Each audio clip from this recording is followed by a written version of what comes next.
अनिवार्य में तुलसीदास के द्वारा रचित पाठ से गृह कार्य भेजा गया है। तो सबसे पहले तुलसीदास का जीवन परिचय जान लेते हैं। तुलसीदास का जन्म बांदा जिले के राजापुर गांव में सन 1532 में हुआ था। कुछ लोग इनका जन्म स्थान सोरो मानते हैं। बचपन से इन्हें माता पिता का वियोग सहना पड़ा। तुलसीदास के गुरु का नाम नरहरिदास है, जिनकी कृपा से इनको राम भक्ति का मार्ग मिला था। तुलसीदास का विवाह रत्नावली नामक युवती के साथ हुआ था। कहते हैं कि रत्नावली की फटकार से ही वैरागी बनकर राम भक्ति में तुलसीदास लीन हो गए थे। विरक्त होकर ये काशी, चित्रकूट, अयोध्या आदि तीर्थों पर भ्रमण करते रहे। इनका निधन काशी में 1623 में हुआ था। तुलसीदास के द्वारा रचित जो रचनाएं हैं वह रामचरितमानस, कवितावली, रामलीला नैछू, गीतावली, दोहावली, विनय पत्रिका, रामज्ञा प्रश्न, कृष्ण गीतावली, पार्वती मंगल, जानकी मंगल, हनुमान बाहुक और वैराग्य संदीपनी है। इनमें से रामचरितमानस एक महाकाव्य है। कवितावली में राम कथा, कवित व सवैया छंदों में रचित है। विनय पत्रिका में स्तुति के गए पद है। तुलसीदास के द्वारा जो रचित रचनाएं, उनकी काव्यगत विशेषताएं। गोस्वामी तुलसीदास राम भक्ति शाखा के सर्वोपरि कवि है। यह लोक मंगल की साधना के कवि के रूप में प्रतिष्ठित है। यह तथ्य न सिर्फ उनकी काव्य संवेदना की दृष्टि से वरन काव्य भाषा के घटकों की दृष्टि से भी सत्य है। इसका सबसे बड़ा प्रमाण यही है कि शास्त्रीय भाषा संस्कृत के सृजन क्षमता होने के बावजूद उन्होंने लोक भाषा, अवधि व ब्रज भाषा को साहित्य की रचना का माध्यम बनाया। तुलसीदास का जीवन व जगत की व्यापक अनुभूति और मार्मिक प्रसंगों की अचूक समझ है। यह विशेषता उन्हें महाकवि बनाती है। रामचरितमानस में प्रकृति व जीवन के विविध भावपूर्ण चित्र है, जिसके कारण यह हिंदी का अद्वितीय महाकाव्य बनकर उभरा है। इसकी लोकप्रियता का कारण संवेदना और समाज की नैतिक बनावट की समझ है। इनके सीताराम ईश्वर की अपेक्षा तुलसी के देश काल के आदर्शों के अनुरूप मानवीय धरातल पर पुनः श्रेष्ठ चरित्र है। भाषा शैली। गोस्वामी तुलसीदास ने अपने समय में हिंदी क्षेत्र में प्रचलित सारे भावात्मक तथा काव्य भाषाई तत्वों का प्रतिनिधित्व करते हैं। उनमें भाव, विचार, काव्य रूप, छंद, काव्य भाषा की समृद्धता मिलती है। तो यह अवधि तथा ब्रज भाषा की संस्कृति कथाओं में सीताराम और राधा कृष्ण की कथाओं को साधिकार अपनी अभिव्यक्ति का माध्यम बनाते हैं। उपमा अलंकार के क्षेत्र में जो प्रयोग वैशिष्ट कालिदास की पहचान है, वही पहचान सांग रूपक यानी रूपक अलंकार के क्षेत्र में तुलसीदास की है। उपमा अलंकार का जितना अधिक वर्णन कालिदास ने किया है, वैसा ही वर्णन रूपक अलंकार का तुलसीदास ने किया है। पहली कविता दे रखी है कवितावली, जो कि उत्तरकांड से ली गई है। कवित में कवि ने बताया कि संसार के अच्छे बुरे समस्त लीला प्रपंचों का आधार पेट की आग का दारुण व गहन यथार्थ है, जिसका समाधान राम रूपी घनश्याम के कृपाजल में देखते हैं। उनकी राम भक्ति पेट की आग बुझाने वाली यानी कि जीवन के यथार्थ संकटों का समाधान करने वाली है, साथ ही जीवन बाह्य आध्यात्मिक मुक्ति देने वाली भी है। सार रूप में कवित में कवि ने पेट की आग को सबसे बड़ा बताया है। मनुष्य सारे काम इसी आग को बुझाने के उद्देश्य से करता है, चाहे वह व्यापार हो, खेती हो, नौकरी हो, नाच गाना, चोरी गुपचुरी, सेवा टहल, गुणगान, शिकार करना, जंगलों में घूमना। ये सारा पेट की आग को बुझाने के लिए लोग अपनी संतान संतानों तक को बेचने के लिए विवश हो जाते हैं। ये पेट की आग समुद्र की वड़वानल या जो समुद्र की जो आग होती है उससे भी बड़ी है। अब केवल राम रूपी घनश्याम ही इस आग को बुझा सकते हैं। पहले समय में कवि ने अकाल की स्थिति का चित्रण किया है। इस समय किसान खेती नहीं कर सकता, भिखारी को भीख नहीं मिलती, व्यापारी व्यापार नहीं कर पाता तथा नौकरी की चाह रखने वालों को नौकरी नहीं मिलती है। लोगों के पास आजीविका का कोई साधन नहीं है, वे विवश है। वेद पुराणों में कहीं और दुनिया की देखी बातों से यही प्रतीत होता है कि अब तो भगवान राम की कृपा से ही कुशल होगी।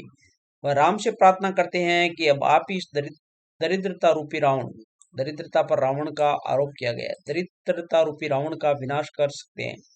तो दूसरे समय में कवि ने भक्त की गहनता सघनता से उपजे भक्त हृदय में आत्मविश्वास का सजीव चित्रण किया है। वे कहते हैं, चाहे कोई मुझे धूर्त कहे, अवधूत या जोगी कहे, कोई राजपूत या जुल्हा कहे, किंतु मैं किसी की बेटी से अपने बेटे का विवाह नहीं करने वाला और न किसी की जाति बिगाड़ने वाला हूँ। मैं तो केवल अपने प्रभु राम का गुलाम हूँ, जिसे जो अच्छा लगे वही कहे। मैं मांग कर खा सकता हूँ, मस्जिद में सो सकता हूँ, किंतु मुझे किसी से कुछ लेना देना नहीं है। मैं तो सब प्रकार से भगवान राम को समर्पित हूँ। तो दूसरी कविता लक्ष्मण मूर्छा और राम का विलाप है, जो कि रामचरितमानस के लंका कांड से ली गई है। जब लक्ष्मण शक्तिमान लगने से मूर्छित हो जाते हैं, तो भाई के शोक से विगलित राम का विलाप धीरे धीरे प्रलाप में बदल जाता है, जिसमें लक्ष्मण के प्रति राम के अंतर में छिपे प्रेम के कई कोण सहसा अनावृत हो जाते हैं। ये प्रसंग ईश्वरीय राम का पूरी तरह से मानवीकरण कर रहा है, जिसके जिससे पाठक का काव्य मर्म से सीधे जुड़ा हो जाता है। इस घने शोक परिवेश में हनुमान का संजीवनी लेकर आ जाना कवि को करुण रस के बीच वीर रस के उदय के रूप में दिखता है। सार रूप में युद्ध से लक्ष्मण के मूर्छित होने पर राम की सेना में हाहाकार मच गया। सब वानर सेनापति इकट्ठे हुए तथा लक्ष्मण को बचाने के उपाय सोचते हैं। सुषेण वेद के परामर्श पर हनुमान हिमालय से संजीवनी बूटे लाने के लिए चल पड़े। लक्ष्मण को गोद में लिटाकर राम व्याकुलता से हनुमान की प्रतीक्षा करने लगे। आधी रात बीत जाने के बाद राम अधिक व्याकुल हो गए। वे विलाप करने लगे कि तुम मुझे कभी भी दुखी नहीं देख पाते थे, मेरे लिए तुमने वनवास स्वीकार किया, अब वह प्रेम मुझसे कौन करेगा। यदि मुझे तुम्हारे वियोग का पता होता तो मैं तुम्हें कभी साथ नहीं लाता। संसार में सब कुछ दोबारा मिल सकता है, परंतु सहोदर या भाई नहीं मिलता है। तुम्हारे बिना मेरा जीवन पंख रहित है, पक्षी के समान है। अयोध्या जाकर मैं क्या जवाब दूंगा। लोग कहेंगे कि पत्नी के लिए भाई को गवा दिया। तुम्हारी माँ को मैं क्या जवाब दूंगा। कभी तभी हनुमान संजीवनी बूटी लेकर आए। वेद ने दवा बनाकर लक्ष्मण को पिलाई और उनकी मूर्छा ठीक हो गई। राम ने उन्हें गले से लगा लिया। वानर सेना में उत्साह आ गया। रावण को यह समाचार मिला तो उसने परेशान होकर कुंभकर्ण को उठाया। कुंभकर्ण ने जगाने का कारण पूछा तो रावण ने सीता के हरण से युद्ध तक की सारी बात बताई तथा बड़े बड़े वीरों के मारे जाने की बात भी कही। कुंभकर्ण ने रावण को बुरा भला कहा और कहा कि तुमने साक्षात ईश्वर से वैर लिया है, अब अपना कल्याण चाहते हो। राम साक्षात हरि और सीता जी जगदम्बा है, उनसे वैर लेना कभी कल्याणकारी नहीं हो सकता। अब देखते हैं इस्माइल 3.03 के तहत गृह कार्य जो प्रेषित किया गया है उसका सॉल्यूशन। भक्तिकाल के बारे में संक्षिप्त वर्णन कीजिए। हिंदी साहित्य के इतिहास में भक्तिकाल को स्वर्ण काल के नाम से भी जाना जाता है। यह महत्वपूर्ण स्थान रखता है। आदिकाल के बाद आए इस युग को पूर्व मध्यकाल भी कहा जाता है। यह हिंदी साहित्य का श्रेष्ठ युग है, जिसे जॉर्ज ग्रेसन ने स्वर्ण काल, श्याम सुंदर दास ने स्वर्ण युग, आचार्य रामचंद्र शुक्ल ने भक्तिकाल एवं हजारी प्रसाद द्विवेदी ने लोक जागरण काल के नाम से कहा है। दूसरा सवाल है, तुलसी हिंदी के जातीय कवि है, कैसे स्पष्ट कीजिए।